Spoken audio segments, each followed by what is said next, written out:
hear units right now responding on calls. And that's what we're here for. We're here for the community, and to just stop and take a minute today and remember that day 16 years ago, it means a lot to us.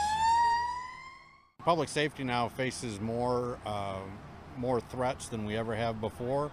It's a different world out there, and there's a whole set of dangers out there that we just previously never had to think about, and unfortunately now we do. But we're prepared for them. We work very diligently with the sheriff's office and with our other community partners to make sure that we're ready for whatever comes our way. Our country and our world has changed forever after September the 11th. But you know, one thing that always comes to mind is during such a horrific event as September the 11th, and we've seen during the hurricanes, it brings out the best in people.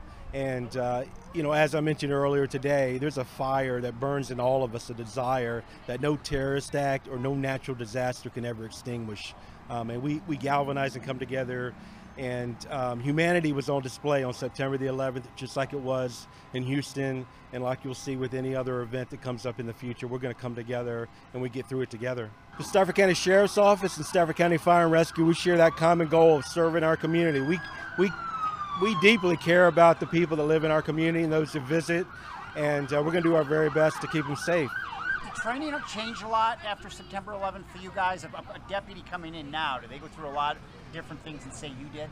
Oh yeah, absolutely. With the you know, anytime you have something that occurs, like for an example, active shooters. After Columbine, there was a paradigm shift in the way we trained, and after September the 11th, you know, many people would have never thought that a plane would be used as a weapon, and Flight 93 showed us that there was a huge paradigm shift in the way they thought, and they took matters into their own hands and were able to bring that plane down. So they were absolutely heroes. And for us in public safety, we have to train to that now. You know, communications and working together, and all those things are very important. And preparation, trying to plan for the worst.